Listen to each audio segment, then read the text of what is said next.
Hey folks, today I'll be taking a little break from cap and ball, but we'll still be covering a nice Old West revolver, and that's Remington's model 1875. Let's get into it and check it out. Alright, so here we have the 1875 out on the table. You can see that this is a 7.5-inch barreled model, and it's just like most other single-action revolvers, particularly like the Colt, and that you can put it on the half-cock, and the cylinder spins freely, and you load it one round at a time through the loading gate on this side. And once you've loaded it up, you can close the loading gate and set the hammer down on an empty chamber. So it works very much like a Colt single-action army, and that's kind of by design, as this was Remington's attempt to compete with the Colt 1873. This one in particular is a dual cylinder model that allows me to run 45 Colt, but also 45 ACP, and this is a Taylor's. Now, I'll try to show you the cylinder swap process, but it's not the smoothest thing in the world. We'll note on the reproductions, these are made by Uberti. There's a cross pin here on the frame. In the original 1875, that cross pin didn't exist there. This is a carryover from the 1873 Colt, which Uberti decided to just kind of copy that from the Colt, since it, I guess, made manufacturing easier.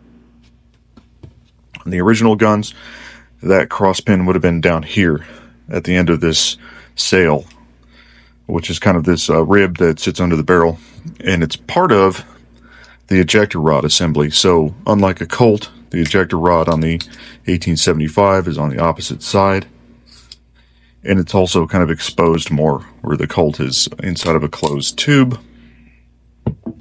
So there's a few little design differences between this and the 1873. They're mostly aesthetic. However, the big one, which I'll show you as part of the cylinder swap, is that the base pin extends all the way out to the end of this sail. And again, that's because on the original guns, there was a cross pin up here that held the base pin in place, as opposed to back here. So that's a fairly major design difference. In addition, that base pin is captured in this assembly, so it will not come fully out like on an 1873 Colt. It will come out to about the end of the barrel and be captured in place. So let me try to show that to you now. First, I'll press in the cross pin, just like on a Colt, and then I'll try to grab the end of the rod with a thumbnail, and we'll just pull it out until it stops. And so that's the point at which it stops. It won't move any further than that. And of course, from here, we can remove the cylinder. Open the loading gate, place it on the half cock, and the cylinder comes right out. And this is my 45 Colt cylinder. And let's put in the 45 ACP just to show you what that process is like. So we'll leave the loading gate open, we'll drop the cylinder in, and we'll take the gun off of half cock. So it's a little bit finicky to get this installed. You want to try to get it lined up front to back, side to side with that base pin. And the best way to do that is to lower the hammer and kind of roll the cylinder into place. And right now it doesn't really want to move, but that's the best way to get it fitted. And we can kind of move the hammer a little bit at a time to try to roll that into place. And there we go, we've got it. And now we can close the loading gate and just test it a couple times to make sure everything is rotating properly. And so that's the cylinder swap process. Not exactly field expedient. It's a little bit tedious to do, as you can see there. And it takes a little bit of practice to get it right. But it allows you now to shoot both 45 ACP and 45 Colt, which lets you save a little bit of money. Or maybe 45 ACP is a lot easier to find than 45 Colt where you are. So that might be a really desirable option for you. So now let's do a little comparing. First, we'll start off with the two Remingtons. This is the Remington 1858, as I'm sure you guys know. And that's a cap and ball percussion revolver. That revolver served during the Civil War, so we're talking 1861 or so, on to the end of the war. After the war, a lot of these were surplused off, because, of course, Remington made 150,000 or so. and a couple of companies took them and made them into cartridge conversions. I don't know that Remington made cartridge conversions of the 1858 themselves, but a few others did. So this was in the late 1860s when this occurred, so it took a while for Remington to finally make a proper cartridge gun. Now, when they did that, they actually took most of the internal design of the 1858 and carried it over directly to the 1875. So taking a look at the design of the trigger guard, it's exactly the same. And if we're to take these guns apart just a little bit, you'll notice that the internal mechanism between the two is exactly the same. The mainspring design and everything, and the internal mechanism of the single screw passing through the frame to hold the trigger and the bolt, both in place, is exactly the same. The only difference really in the internals, I'll put these on half cock just to show you, is the design of the hammer. Alright, so now you have a fixed firing pin on the end of the 1875 hammer, much like a Colt. And on the 1858, there's kind of a flat design.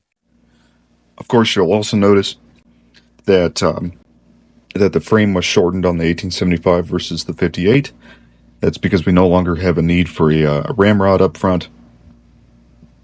However, for aesthetic reasons, Remington carried over this kind of sail, which is reminiscent of the loading rod here, although it really doesn't serve any purpose.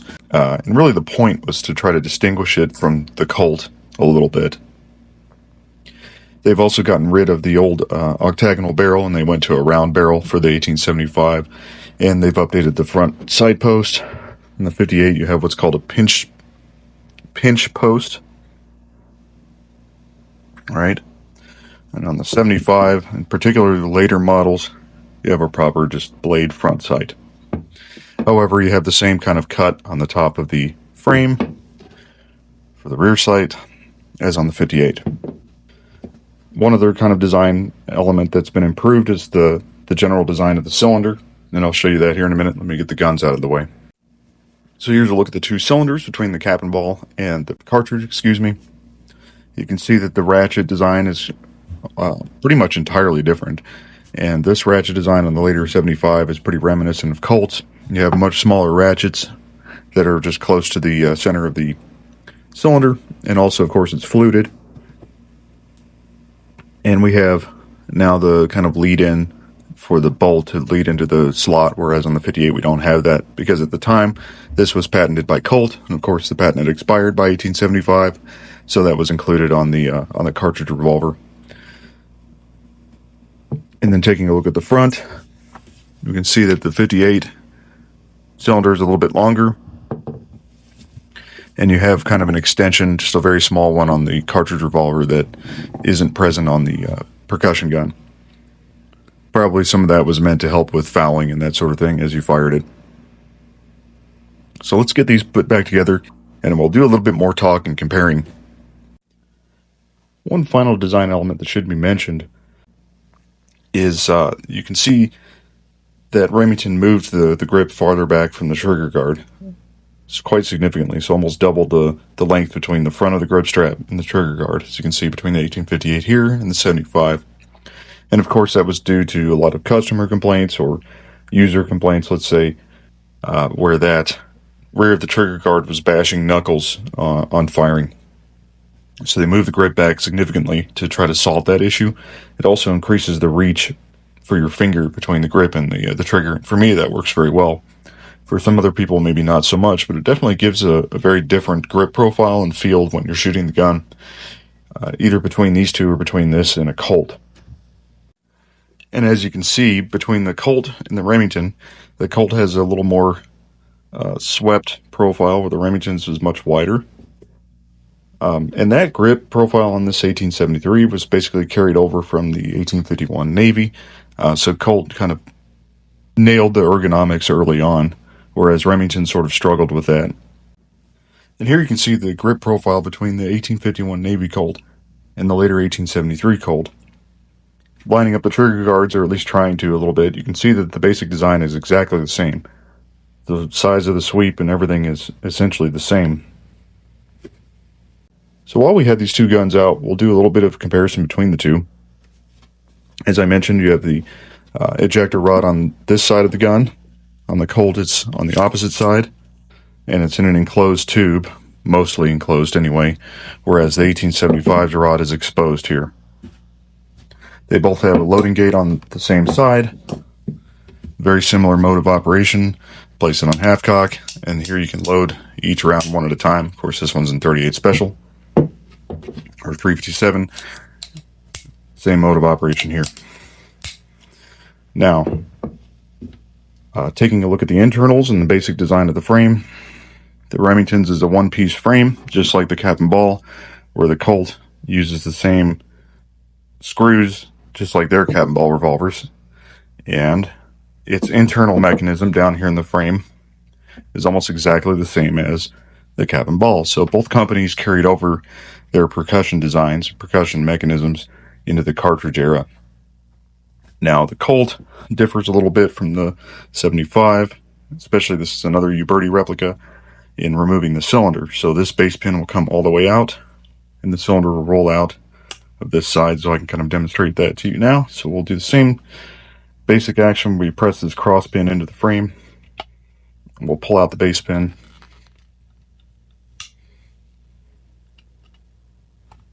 This is a little harder because I'm a little less practiced with the Colts, but you can see that that base pin is a lot shorter than on the 75, and it comes all the way out of the gun. Okay, we'll roll the cylinder out. And here's where the next design element comes into play between these two guns.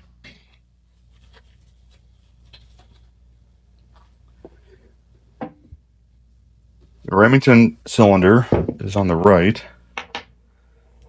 and the Colt cylinder is on the left.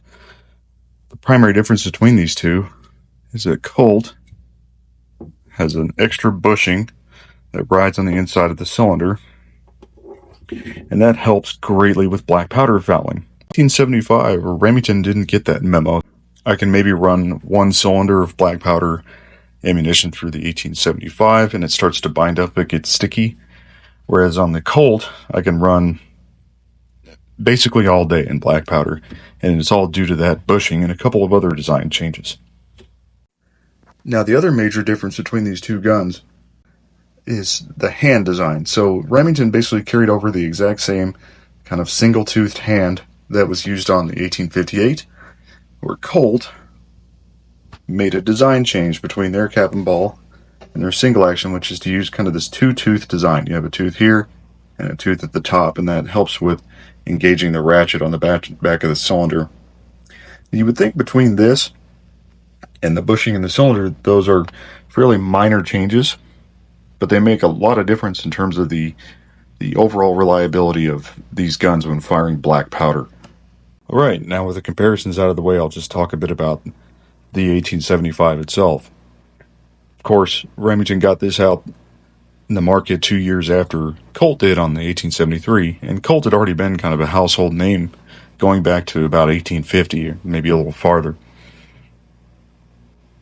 So they'd already produced a number of quite famous and popularly used cap and ball revolvers up until the cartridge era, and Remington only really had the one, right, the New Model Army, or 1858 in a couple of different calibers, but that wasn't produced until roughly the Civil War era. So they were a little bit late to the market on the cap and ball revolver front, and then by the time they came out with the cartridge revolver, the Colt had already been accepted by the Army, and so they didn't get any of the good military contracts, at least domestically.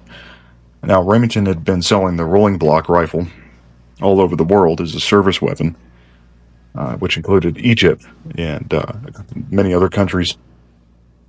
And Remington was able to sell about 10,000 of these to the Egyptian government, some of which made it there, although due to Egypt's debts to Remington, maybe not all of them made it to Egypt and into Egyptian service, although some of them certainly did.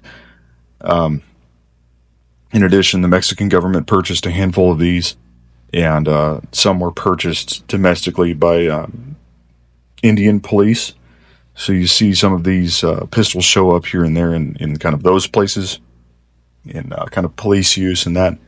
But it just wasn't a very popular gun compared to the Colt due to a number of issues. Really, the guns came out a little late on the market. They weren't marketed very well by Remington, which isn't too surprising, I suppose. And they came out too late to be adopted into widespread military service. Some people really liked these, though, like some of the Outlaws carried them almost famously, and some other folks as well. And it's really, in my opinion, kind of an unsung revolver because it's frankly pretty excellent. But again, Remington didn't sell many of these. They made about 30,000. But by the late 1880s and into 1890, Remington had been bought out by a different person whose name I don't remember. And they found a lot of these, thousands of them, sitting around on shelves collecting dust. And as a result, they were re-released as the Model 1890, and I think the Model 1888 as well. And that was simply taking the same gun and cutting off this webbing to make it look a little bit more like a Colt. And in some cases, they cut the barrel down from 7.5 inches to I think 5 3/4, right at the end of the base pin. And even those sold poorly, right? Because by 1890, you had double action revolvers that had appeared in the American market and so on. So who wanted a single action at this point? It's kind of an outdated gun. So that's kind of the, semi-tragedy of the 1875. It's a fine gun. It just wasn't marketed well. Another downfall at the time was that when these first came out in 1874, 1875, Remington was only making them in a proprietary caliber called .44 Remington. And this was a heeled bullet. And again, by this time, the industry was moving away from heeled bullets. So it was kind of outdated, and it was proprietary. And remember, this is 2 years after Winchester's 1873 lever action hit the market, which was in .44-40. And that became kind of a de facto universal standard round, where .44-40 was so popular in both the Winchester and in Colt revolvers and so on, and it was essentially universal. But Remington didn't get that memo either, apparently, and so it took them a few years to start making these guns in .44-40, when really they should have been making them in that round to begin with. They also made a handful in .45 Colt, particularly the ones that were bought by Mexico, just like this one is in .45 Colt. But those were not made very commonly. So that kind of closes it out. It's a pistol that's largely forgotten, but again, it's an excellent gun. All right, so let's load up the 1875. We're using black powder .45 Colts. We'll open up our box and just put them in one at a time.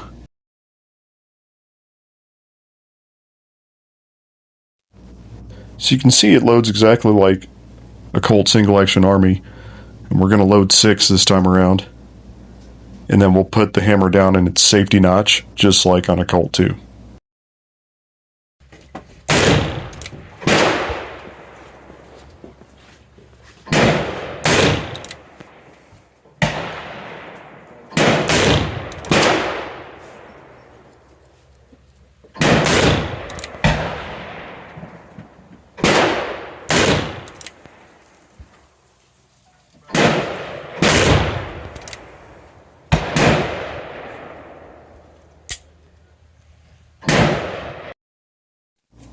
Alright, and now for the unloading. You'll notice that our black powder cases stick quite a bit more than typical smokeless cases, and so we really have to kind of tap on it with our ejection rod.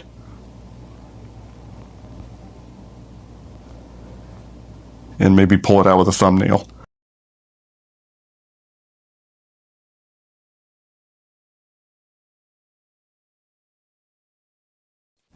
So off camera I switched cylinders over to the .45 ACP one, and now we'll load some of those up.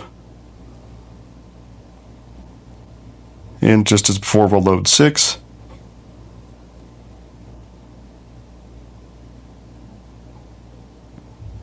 And ready to go.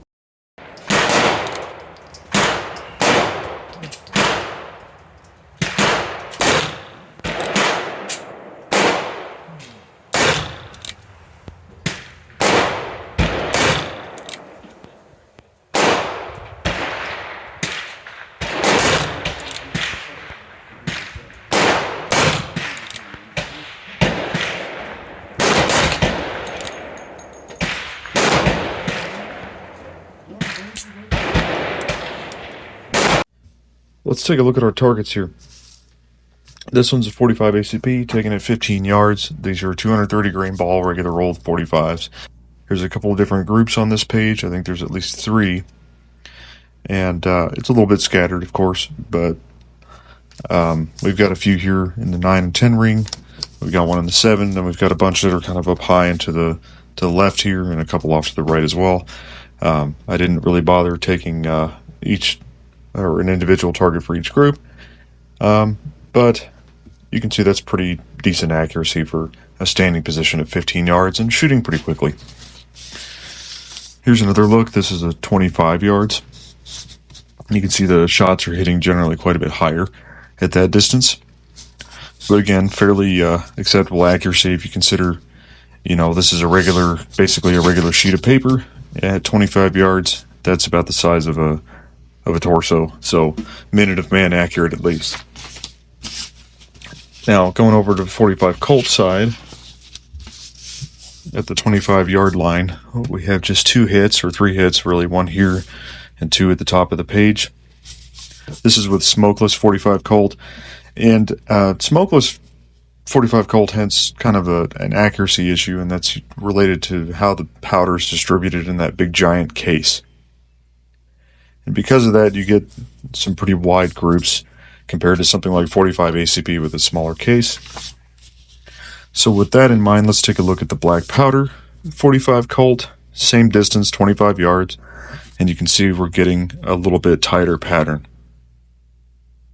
Of course, some of that is me and my arm holding up this gun and so on, but also a fair bit of it is the increased, let's say, intrinsic accuracy of black powder 45 Colt over smokeless at pretty long distances, like 25 yards. One final note, I make a variety of cartridge boxes that I sell on my shop, linked in the description. If you'd like one of these, feel free to go take a look. And that about does it for my review of the Remington 1875. If you like this video, leave a like and subscribe, because there's going to be more coming. Alright, thanks for watching.